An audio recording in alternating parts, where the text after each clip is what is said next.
Hi, welcome to the digital version of my talk, Stop and Think, teaching players about media manipulation in Headliner. My name is Jakub Kasztalski, and I'm the founder and creative director behind Headliner and Headliner Novi News, which will be the case study for this talk. So jumping into it, what are games? Games at the core are about interaction. I think that's their most unique feature. While books can tell you something, movies can show you something, and poems can make you feel something, games are the only art form that can make you do something. However, when we talk about games and game design, we usually focus on things like engagement, fun, staying in the zone, staying in a state of flow. At the core, most games have a simple goal: keep players playing. However, here at Unbound Creations, we have a slightly different goal. We want our players to stop and introspect and really think about what the game is telling them and what their experiences can teach them. Of course, there's a lot of other games that achieve that very well. Spec Ops: The Line is a great example that makes players come to terms with the atrocities of war. Gun Home is also a bit of a narrative puzzle that just gives you enough information to get a glimpse of the story, but ultimately leaves it up to you to piece everything together. The Walking Dead is one of my favorite examples. It's one of those few games where I would literally spend 5 minutes staring at my controller, unable to make a decision because I was conflicted by the choices given. But I wanted to give you another example that's made me appreciate the value of games interactivity. Some of you might have heard of a little game called Vampire the Masquerade Bloodlines. It's a first-person role-playing immersive sim, kind of like Deus Ex or Thief, but you're a vampire in Los Angeles, and you sneak around at night, you do quests and side quests, you uncover, a grand scheme, conspiracy, and you bite people along the way. When I started playing it, the game asks you what kind of a vampire clan you want to be, and I unwittingly chose a Malkavian without realizing that in the mythos of Vampire the Masquerade, that clan is basically insane. I didn't realize that the game was actually rewritten and custom designed for that vampire type, with all the dialogue being slightly different, with random things happening like little whispers or a stop sign would talk at you.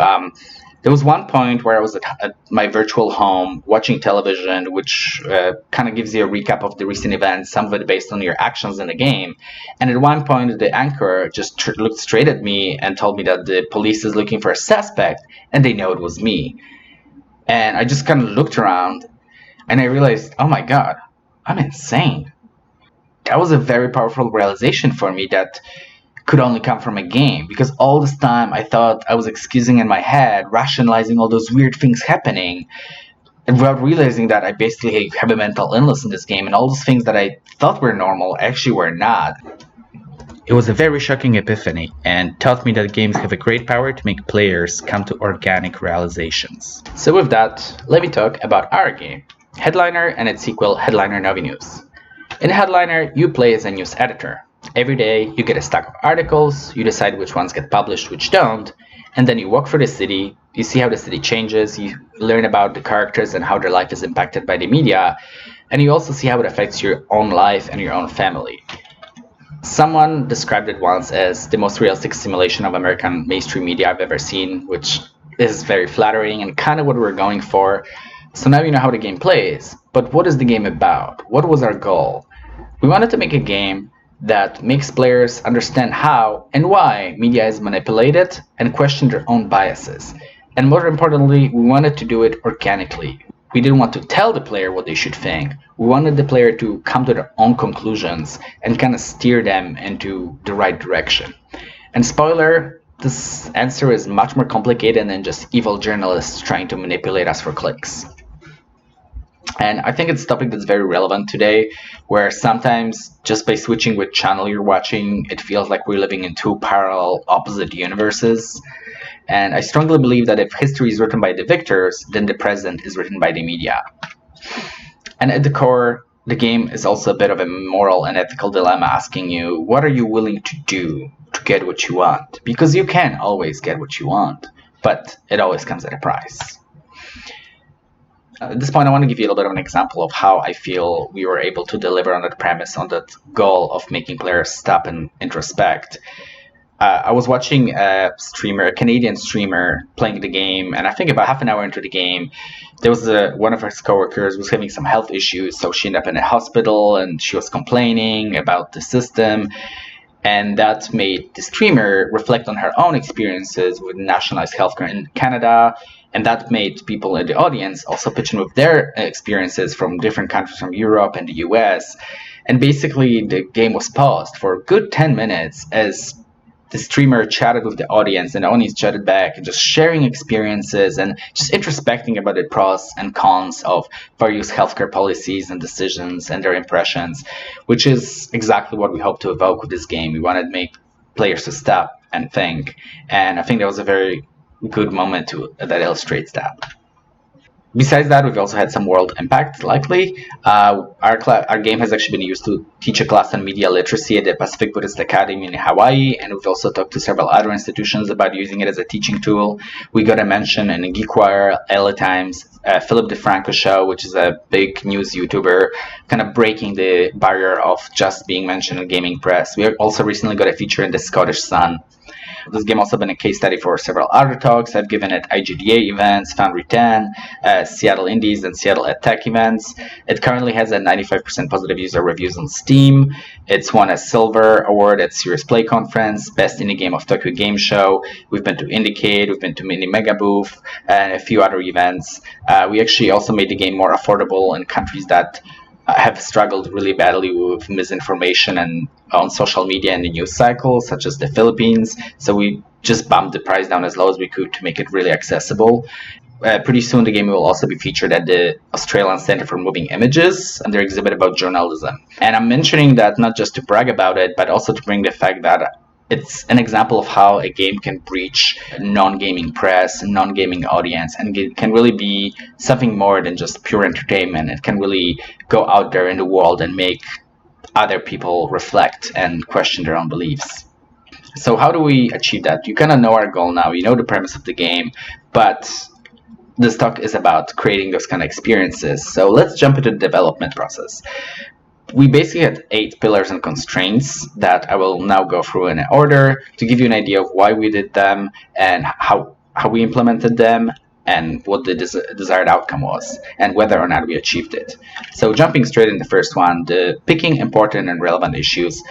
I think it's important to focus on things that are relevant to people's lives, not only to draw them in, but also to send messages that are relevant to today's life. So how I did it is basically a lot of data mining. There's been a lot of talk about using Facebook and Google to mine data, and that's basically what I did. And I didn't have to spend a dime or do anything that's illegal. I just used the ad planning tools to kind of put different issues, to put in information for my target demographic and various criteria like, hey, people who are interested in video games and maybe activism, and then cross-reference that with different issues like LGBTQ rights or homelessness or immigration issues or healthcare, and kind of gauge what the reach would be of those kind of ads to get a rough estimate of how many people interested in those social issues are, also using a lot of different synonyms or different qualifiers. And of course, it's not 100% scientific. It's not something I would base a study on, but it's a useful data point to go off of. And it was also interesting to see different trends locally versus nationally versus globally. For example, in Seattle, there was a big push for homelessness, but globally on US as a whole, it wasn't as much of an issue. And there were also different trends between Europe versus the US. At the time, it was also a big Syrian refugee crisis was a big talking point in Europe, which was not as big of an issue in the US, for example. So it was definitely a very eye-opening experience, even if it was ultimately just a data point. On top of that, I've also conducted some in-person interviews, and that was me literally going to a coffee shop and going to random people and asking them, hey, can I take a few minutes of your time to ask you a few questions? And again, those are very local, so they're not broadly applicable, but they were a bit more in depth, allowing to ask some follow-ups and get a bit more reasoning behind those choices. After putting all that together and also taking these ideas that I know I myself wanted to focus on, I kind of pulled them into 4 main themes or categories that would be running out for the game. And due to the divisive nature of a lot of narrative and media these days, it was pretty easy to divide them into two sides of the same coin. So for instance, globalization and nationalism could be divided into closed versus open borders, war versus diplomacy, healthcare could be public versus private, regulation versus free market. And that led itself really well to representing those issues in-game through news articles. It was also important to make all those issues and all those stories believable. So that involved looking at a lot of existing news channels, anywhere from CNN to MSNBC to, yes, even Fox News, kind of to pick up on what issues are being talked about, how are they being talked about, how are the headlines structured, what is the first paragraph like, since all the in-game articles are deliberately a little short. So we kind of wanted to mimic that first eye-grabbing summary that most articles have. So to give you an example, there's one of the recurring themes is immigration, and there's a lot of worries about, immigrants coming in and being a threat to this society. And a lot of those ideas and rhetoric is based on the things that we've seen in press. And again, it was an issue that's both important in the US with the caravan crisis and things like that, as well as Europe with aforementioned Syrian refugee crisis. Another example is of minority discrimination, especially in the first game. And some of the topics raised were whether that certain minority group should have marriage rights, which is kind of mimicking what was been going on in the US with LGBTQ and gay rights. So that's an example of taking sort of real world issues and retrofitting them into the game and maybe obfuscating them a little bit, which I will get to in a second. So moving on to the next point, which I think is also equally important, is that even though we're representing all of those familiar issues, I believe it's important to represent both sides fairly and accurately in a way that everyone can relate to, because ultimately the bigger point is teaching about the media and not the specific issues. If your game has a very clear agenda, it's say pro or against immigration, then people who do not agree with that will immediately be turned off. Those are the people who are in your target audience. Those are the people who you want to help question their own beliefs. We kind of wanted to lure players into following their own belief, their own biases, and seeing their far-reaching consequences. As I previously mentioned, that involved a lot of reading existing media and kind of getting an idea of what are the arguments for and against, how are they being talked about. I also looked at a lot of historical photographs from various protests, so a lot of slogans, a lot of catchy phrases we've kind of retrofitted into the game as well. I've also looked at more direct sources where people are actually discussing those issues, such as Reddit, Facebook groups, kind of looking for the comments and seeing how are actual people, not just news channels, but how are actual people talking about those issues amongst each other? What are they arguing for? What are they arguing against? And to give you an example of nationalized healthcare, is I would look for what are the arguments for this issue, what are the arguments against this issue, and not just what I thought the arguments were, but what the actual arguments are, because it's very easy to build kind of like a straw man idea of what the opposition is. But if you actually dig in, you actually see that there might be a lot of different concerns out there that you might have not considered. And it's also part of the reason why there's a lot of miscommunication between two sides. I would also look if there's maybe scientific journals or maybe stats that back up either one to give it a little bit more legitimacy and maybe also replicate the kind of reporting that's being done on statistics, which I will give you an example of later. And that overall helps it make it more believable and genuine.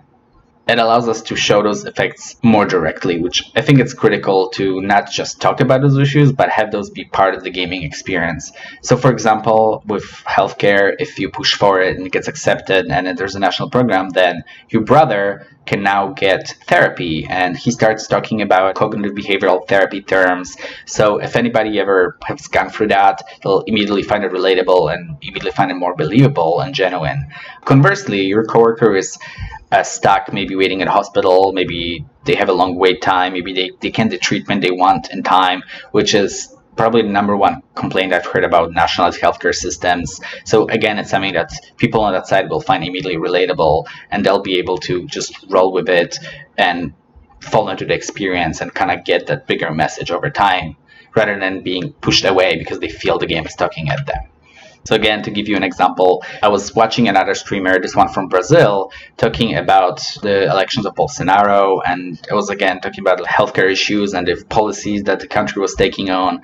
So the chat started chatting about being either pro or against. Some were supporters of the president, some were against them, and the game just provided that background for that discussion. And what was nice is that it was a very civil discussion where people weren't jumping to each other's throats, where people weren't being defensive because the game wasn't necessarily attacking them.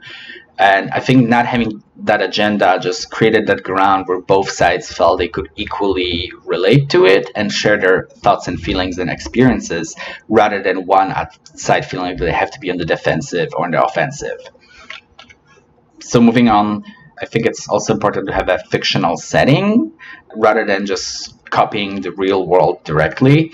And I think the fictional setting acts as a little bit of a buffer that lets people distance themselves a little bit, and also lets people fall into their own biases a little bit more easily, versus if it's an actual issue in real life, they're going to be much more guarded, and it's going to be harder for them to buy into the fantasy of pushing clickbait articles and pushing an agenda. To give you an example, the first game is set in a world where people are genetically modified to the point where the non-modified have become a marginalized minority. There's only like 10% of them. So there's this new narrative, kind of similar to the movie Gattaca, where people who are not genetically modified are seen as an inferior and being discriminated. It's just a broader allegory for any kind of a minority group rights. And I mentioned earlier some parallels to LGBTQ movement. So if we did use something like immigrant rights or LGBTQ, I think people would immediately come with strong feeling towards that. And I think having this kind of a buffer helps people to fall down the rabbit hole more easily. It just makes it easier for our game to encourage you to push clickbait articles, because we're not advertising, hey, we should demonize this group in real life that it's just some fictional group that you know. So yeah, just go ahead, demonize them. We need the clicks, we need the ratings. Just don't think about it. Just do it for the number, do it for the gram. Getting more and more extreme and ridiculous until hopefully they reach a point where they realize, hey, wait a minute, this is just like this real life issue, and I've been pushing all this horrible agenda that's basically inhuman. Oh crap, maybe this is what's happening in real world, and maybe now I have to rethink that.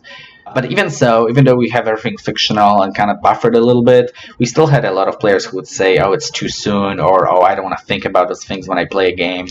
And frankly, I don't know how to resolve that. I don't know if maybe doing more of a buffer would be effective, or maybe that would risk being too distant and players not being in that connection. Maybe it's an unsolvable problem and there will always be players who just want to turn their brain off when they play a game, which is totally fine. And, I enjoy my Team Fortress 2 shooting people in the face as well. But it's something to be aware of, that you won't be able to convince everyone that plays the game. Moving on, now that we have our issues, we have no agenda, we have a nice buffered setting, we still have to show the effect of all those issues. We have to humanize them. And I like to do that through the characters in the narrative. I don't think it's effective if the game simply tells you moral lessons. It's better if a character in the game you care about tells you about them, and it's even more effective if it happens to them or to you directly. And I think one of my favorite examples is I was chatting with someone during an interview who was talking about having an article that was basically a sponsored piece that they were contemplating whether they wanted to publish or not. They didn't agree with it, but it would give them potentially a raise. So after contemplating for a few minutes, they decided, I am going to publish this because I need to feed my dog. And I think that's a perfect example of why having kind of a human, relatable things in the game helps you question your judgment a little bit more, because it introduces that element of that personal bias that I think is often overlooked a lot in reporting and journalism and online conversations, that, we all come from different backgrounds, we all have different things we care about, and those influence our choices. No matter how objective we try to be, we always have people in our life who are affected by those issues, and that'll affect our judgment as well. So a good example is your brother, who is an aspiring comedian, but also struggling with some mental issues and also struggling with imposter syndrome. And a lot of the policies you push for will affect him directly. We wanted the player to really care about the brother, and we try to make him be a part of your in-game life. He asks you about your job, he asks you about your dating life if you end up dating one of the other characters, he comes over to your place, he plays with your dog, he cooks you dinner. So we do a lot to kind of reinforce that connection between you and the brother, and there's a few times where he may open up to you about his issues and kind of have a very heart-to-heart conversation. One little trick I used early on is I've read in psychological studies that, for instance, if you do someone a small favor, that actually makes you feel more favorable towards that person because your mind is rationalizing that, hey, if I did something nice to them, this means I have to like them or they have to be a good person because I did them a favor. So one of the first things your brother asks you is, hey, can you run to the store and get me some antacid because my anxiety is acting up and my stomach is feeling funky? That kind of creates a little bit of a connection you have with the character. But what was also important is that the very next day when we meet the brother again, he actually pays you back. And a lot of players were actually very surprised that he paid you back, but in a pleasant way, because it reinforced the idea that, oh, my brother is not going to rip me off. He's reliable. I can give him money and he's going to give it back to me. So it immediately established a level of trust as well. Another example is also your coworker. She's also an immigrant, and how you push the news will affect her directly. If you push for a lot of xenophobia, then her work status may be affected because she's still on just a work visa.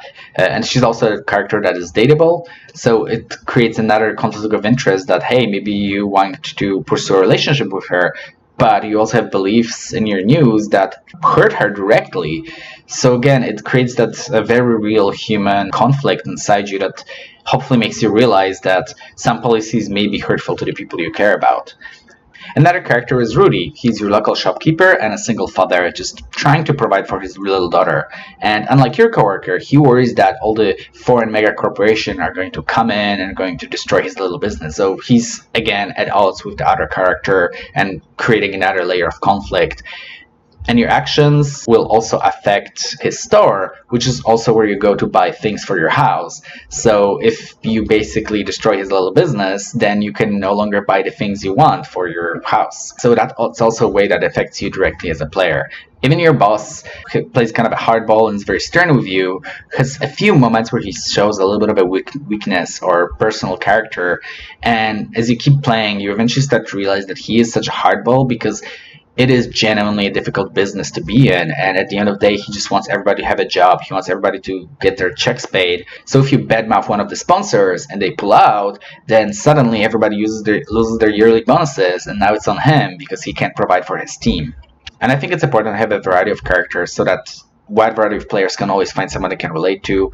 Your brother Justin is something that I think a lot of indie devs or even YouTube creators or influencers can relate to as someone who's always struggling with imposter syndrome and trying to be in the public eye.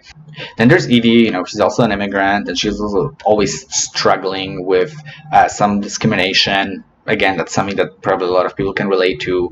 Rudy, the shopkeeper, he's a father figure, so that's something a lot of parents can probably find themselves in.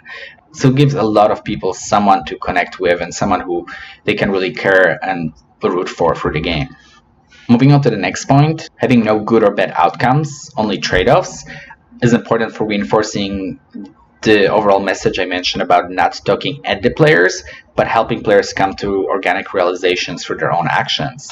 And by that, I don't mean that it doesn't mean that bad things won't happen. It's just that there isn't like a win or lose condition. It's not about being right or wrong. It's about paying the price for what you want and always facing those trade-offs. So in the first game, that was actually very simple. We had three main objectives: your career, your family, or the society at large. Choose two. One of them you can do really well in, second will be kind of okay, and the third one will just burn to the ground. So it always forces you into considering the trade-offs. The new game, Headliner Novi News, it's bigger and more complex, so there's a lot more room for nuance. So I went with a simple rule: for every action there's an equal and opposite reaction, aka no good deed goes unpunished. So if one choice affects a character positively, it would affect another character negatively. And because we had three main issues and three main characters, it was easy to create a very simple kind of a cascading matrix of alternating effects where every character was intertwined with another one in opposite ways. It was just very simple and clean, but also lent itself well to creating a lot of friction in the player decision making. And that's what helps us create a scenario where the players would have to consider that, yes, you can get what you want, but how far are you willing to go to get it? What are you going to sacrifice in the process? Who are you going to throw under the bus? And what other unintended consequences your choice might have?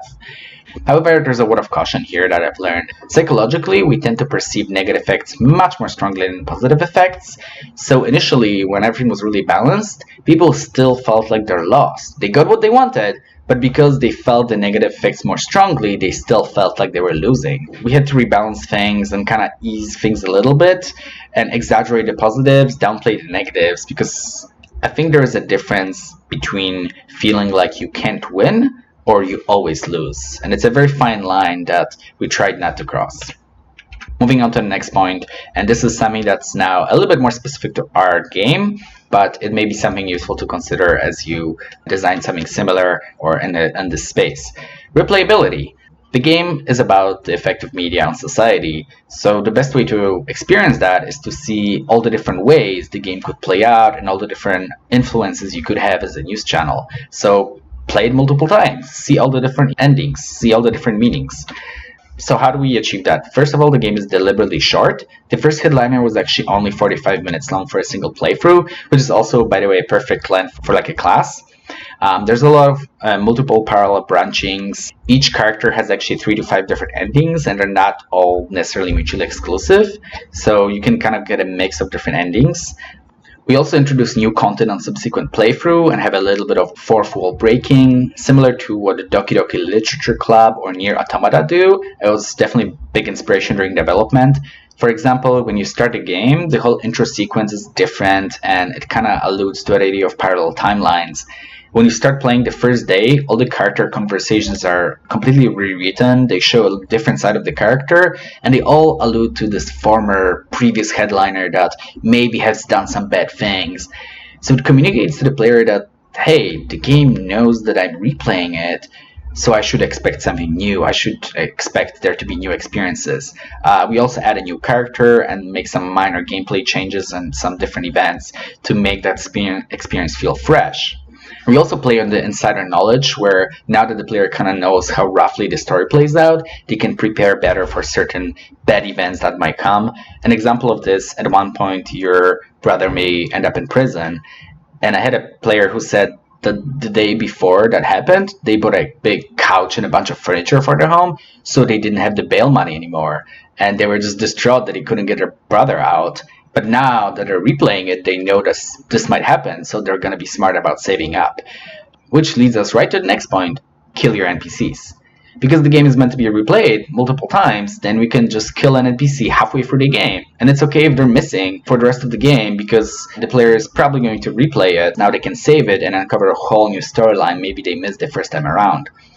And last, it's a very unique feature we did, is called the Share Your Ending feature. As I mentioned, each character has several different endings, so when you beat the game, you get a little 5-sentence summary of all your major outcomes, and you have a chance to share that with the community, and before you start the game, you see the previous player's ending. So again, it encourages you to replay game by seeing all the different potential outcomes there are, and we've actually done this through Twitter. So if you go to Twitter and search for the hashtag #IamHeadliner2, you're going to see all the different player endings and all the different combinations. We also kept the summaries a little bit vague so that they give you the sense of the possibilities without spoiling it away. Honestly, all of this was difficult.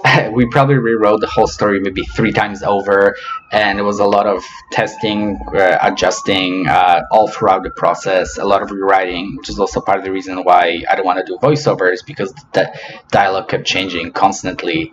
A framework that kind of worked best for this is, instead of having a single branching narrative, what I did is I set up each character as sort of having their own independent storylines that were interconnected through various issues and that I mentioned, and kind of that cascading matrix. And also maybe at some points they would interact with one another. For instance, your date may come to your brother's comedy event if you invite her, or Rudy may talk about your brother coming into your store drunk. But mostly they were just separate, tiny little small branching narratives, which was much more manageable than like a giant, massive tree. And it also allowed us to create that effect of having different mix and match endings for the characters, which a lot of players that we've seen enjoyed kind of trying to game the system and trying to find sort of like the best combination of outcomes. And because it's not entirely deterministic either, and there's some wiggle room, there's also a few cases where you've got endings that I frankly didn't know was possible. For instance, in the first game, there's a case where basically the whole city gets torn to the ground, your daughter disappears in the riots, and then your wife says that she's content and happy with how things turned out. And I didn't even know that combination was possible. I thought it wasn't, but apparently somehow they did it, and they shared their ending with a comment saying like, yep, I married a sociopath. So it was a fun little element of kind of an emergent gameplay that wasn't even unintended, and again, this system lent itself well to giving that possibility of that happening. Now to share some fun stats. Over half of the players that beat the game at least once beat it again, 7% played it 5 times, 28% shared their ending, and 85% of players adopted Dogo. So moving on to the next pillar, teaching by doing. If we want the players to learn about media manipulation, we have to make them manipulate some media. So this is based on a number of techniques that I've either seen or read about being commonly used in media to kind of distort reality or push an agenda. One of the most basic examples that we are all probably familiar with is statistical manipulation. So using data to prove a point that maybe doesn't really prove that point if you under further scrutiny. So one mechanic we have in the game is where you get 2 articles, they are stapled together, and you have to choose one. The other will be rejected automatically. So this way the game basically forces you into picking a side. So at one point we used that to show how statistical manipulation works. We had 2 articles that both cite the same study with the same number, but they present it differently and draw a different conclusion. One uses a fraction, one uses a percentage, one talks about it as it being really low, the other talks about it being too big and too impactful. And I've seen at events where people would get to that point, they would just nod their head and be like, oh, I see what's going on there. Hopefully that makes them be a little bit more skeptical next time they see a number in paper, and maybe they'll think twice about checking on, hey, what's the sample size? Or what's the inverse of that percentage mean? Is it really as bad as it sounds? Maybe it's just framed this way. Another example is profiling. Every few days you'll get an article about a crime being committed, and it'll either describe it as being done by someone who's foreign looking or maybe someone who looks like a native. And depending on which articles you publish will shape the opinion of people. For example, if you only publish articles talking about crimes committed by the foreigners, then suddenly everybody on the street will think that it's only foreigners committing crimes. And we already see that so much, especially around racial lines in the US. And it's something that I really wanted to also showcase in the game. And it's a little bit more subtle, where it's not quite spelled out as much as in the previous issue, because we wanted the players, again, to organically notice that, hey, everyone is starting commenting about the media only talk about those kind of crimes being committed by these people. Oh crap, maybe it's because of the articles I've been publishing. But actually the number of articles for either side is equal. So it really depends on how you frame it and which ones you decide to publish. Another common technique is repetition, lies of omission. So your boss constantly pushes you to, stick to your same viewpoints, keep pushing it further, because merely being exposed to the same idea over and over and over, you start to believe it even subconsciously, even if you think you don't. So again, that's a very powerful technique in media where you just get steamrolled with certain information. Another example is scapegoating, which is something we see in media all the time. Whenever something bad or tragic happens, there's always this need to pin the blame on something. As the saying goes, there's nothing to fear but fear itself, and there's nothing scarier than the unknown. So we often jump to conclusions even when we don't have the full information. An example of that in real world is the Kavanaugh kids thing, which exploded overnight, and a lot of people kept flip-flopping on who are they blaming, and every day there was new information coming out. There was a lot of online rage that even now hasn't gone away. There's people who still haven't changed their minds, even though there's contradictory information that came out, because they made those initial impression, because there was such a need to, have a villain that people could just pin all their hate on. And that's something that happens in the game, where there's some bad events that happen, and you're pressured to, just choose someone as a culprit. Here's all the potential things we can blame, just choose something. We need to give people an answer. There's also a third option that's not spelled out, where you can actually not publish any of the articles and not blame anything, and the game actually acknowledges that, and your brother even makes comments that he's glad that for once we're taking the time to think rationally through this and gather information before we jump to conclusions. Another example is packaging, bundling, and hidden agendas where you're trying to push a story about something, but maybe embedded in there some kind of a hidden message that you haven't really noticed, but it can kind of get subconsciously lodged in your head. A real world example we're seeing right now is when talking about coronavirus. I've seen some reporters refer to it as the Chinese coronavirus, which is kind of a sneaky way of pinning the blame on China and spreading a little bit of a xenophobic rhetoric. Another thing that you'll see in the game is government and financial pressures. So whether it's government officials denouncing you as fake news or lauding you as the voice of the people, or maybe your company struggling with staying afloat, needing to sell out a little bit to get extra funding, it's something that's very real. And when I visited the Boston Globe at a journalism conference several months ago, financing was one of their biggest concerns because unfortunately, ads on online articles don't pay the bills anymore, which is why you're seeing a rise of things like BuzzFeed and clickbait articles, because you have to draw the viewers in somehow. And lastly, now that you have all your issues, you have them cleanly laid out in a fictional setting with no agendas, you have relatable characters, you have balanced trade-offs, you have replayability, teaching players system literacy, don't forget to put the game in your game. At the end of the day, it's still a game and has to be engaging and fun to the player. You want the players to stop and think, but you still want them to go back and keep playing afterwards. And I think that's something that's still a little bit missing from social impact or educational games, which focus a little bit too much on the teaching and not enough about enjoyment of the player. And I feel that's finally changing a little bit in the recent years, but it's something to keep in mind when you're trying to spread a message of awareness. So how do we achieve that in our game? Well, first of all, we start with an attractive art style and compelling story just to immediately draw player in, create a sense of mood, and kind of stand out a little bit from other indie games. A lot of the effects are accelerated and they're exaggerated because, again, it's a video game and not everybody wants to spend 50 hours. And because it's also a game, it's a little bit assumed that, hey, things are probably going to move a little bit unrealistic pace. And also, even though some people said the game moves too fast, personally, I like it as also another layer of commentary about the pace of media these days, how one day a tweet goes viral, the next day everyone is retweeting it, then the next day it's already in CNN and NBC and Fox News, and the pace of information and internet outrage is just unprecedented nowadays. So I do like how the game kind of mirrors that, even though it is even more extreme. We added little nuggets of joy in the games, things like you have your apartment, you can decorate it, or you can adopt a dog and you can feed it treats, you can play with it, and every day it gives you little nuggets of wisdom. And it's not something that even really has an effect on the gameplay, but it's a cool little something there that people can kind of feel relaxed in after all the stress and watching all those things unfold. There's a little bit of a breather room and something just nice to have and enjoy that's maybe not even relevant to the main game. So the last thing is adding a bit of unintended consequences. We didn't want the game to be entirely predictable and deterministic. Every now and then we want to throw the player a little bit of a curveball, a little bit of a plot twist, just to keep it more engaging, kind of keep them on their toes, and make it more fun also for replaying when, there's maybe different things could happen. So that wraps up all of the pillars and our constraints. But before I finish this talk, let me talk about a few things that we tried that didn't quite work. Maybe it's a cautionary tale, or maybe it's something that you could try to make work in your game. So first of all, the spouse you hate.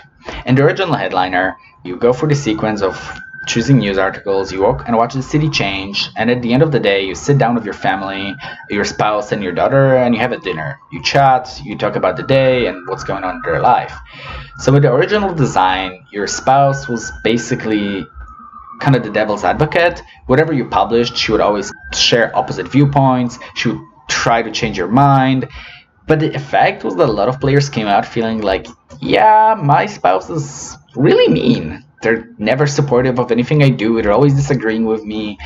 And that was really clashing with the purpose of having that sequence and you caring about those characters when you always felt like they were attacking you. So in the end, we ended up rewriting the spouse so that she has a firmer stance. They have their own idea on issues that they always stick to, no matter what you choose. But also they are a bit more understanding and supportive. So they may disagree with you, but they're still going to be there for you and be like, well, I trust you. Another example of a thing that didn't quite work out is having little influence indicators. On some articles, we wanted to show how those articles would affect certain issues such as nationalism, healthcare, and show you how the public would react to it. The problem with that was that at the core, Headliner is a narrative experience. It's about a story. It's about the characters. It's about making the world feel real. It's not about numbers. It's not min-maxing resource management. So having those kind of indicators kind of gamified the game a little bit more than we wanted to, and ultimately we ended up removing that. However, it's something that we actually brought back in subsequent playthroughs, as I mentioned about adding content when you replay the game, because at that point the players sort of experienced the story, they've experienced the characters. So I thought it was kind of a nice treat to give them a little bit of a glimpse behind the scenes and maybe let them game the system a little bit at this point if they wanted to.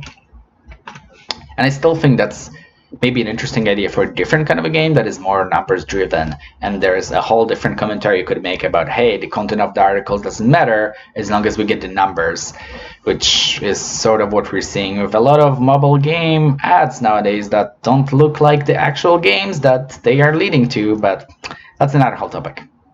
Moving on to randomization. Initially, we wanted the game to be much more procedural, a little bit like ADDs Around the World or Reigns, where the storyline is more dynamic, it's different every time.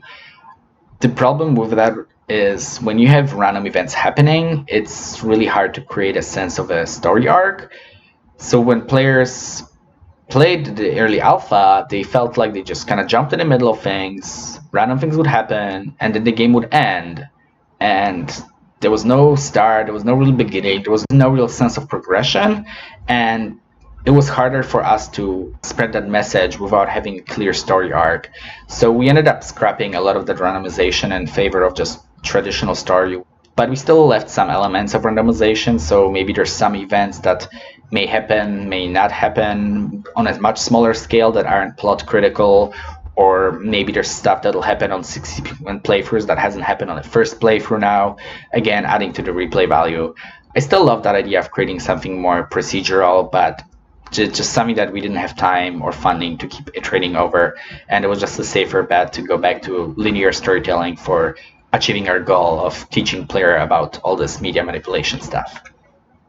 And lastly, it's honestly been hard to keep up with reality at times. There's been a few cases where we would write a scenario or a plot line or an event, and then a few months later, we would basically watch it play out in real life. And we were initially criticized when the game released that, oh, this game is too dark, it's unrealistic, this would never happen in real life. And then it happened in real life several months later, and we were like, well, this was not meant to be a guide. That was really weird. And ultimately, whenever you're trying to make a commentary about real-world events or make a satire, it may be difficult to do it properly when the world is getting crazier and crazier by the day, and some of the things you thought were extreme are no longer extreme. So in summary, I think games can be a powerful medium for sharing ideas and organically broadening horizons. Simple balanced trade-offs can force players into difficult moral decisions that maybe make them question their own beliefs. I think it's important to make players draw their own conclusions rather than talking at them, and let just players follow their own biases, let them do horrible things, and let them see the repercussions. Because video games, being interactive, are the only medium that can make someone go, oh my god, what have I done? Myself, what have my actions caused? And I think that's a very powerful feeling to make you stop and introspect. And that's something that only games can truly achieve. And I think this model can be applied to so many more issues that are relevant today. Amazon warehouse working conditions, we've actually made a short little game about that called Fulfillment. Look it up on Steam. We could talk about deforestation, pollution, environmentalism. We could talk about automation effects on jobs in the coming years, healthcare costs, anti-government protests, riots, trade wars, the ongoing pandemic, online privacy, propagation of misinformation on social networks, which is something that I'm sort of prototyping right now, addictiveness of games, addictiveness of social media, online harassment, trolling, doxing. There's so many topics that I think we can help people get a better understanding of and maybe be less toxic and less aggressive towards one another in online discussion if we can help them organically see the other side and get a bigger picture. And that about wraps up all my talk. I hope the points were useful. I hope you feel a little bit inspired. And normally I would ask if you have any questions, but since this is a digital version, then just feel free to tweet at me either at Unbound Creation, which is our studio, or directly at me at Kubazor. All the information is here right now, and let's connect. If you just want to bounce ideas, or maybe you're working on something like this, or maybe you have some commentary about how we could have done something better, just ping me. Let's chat. Next time we're at an event, let's meet up. Again, thank you for listening to my talk, and I hope you got something out of it. Bye.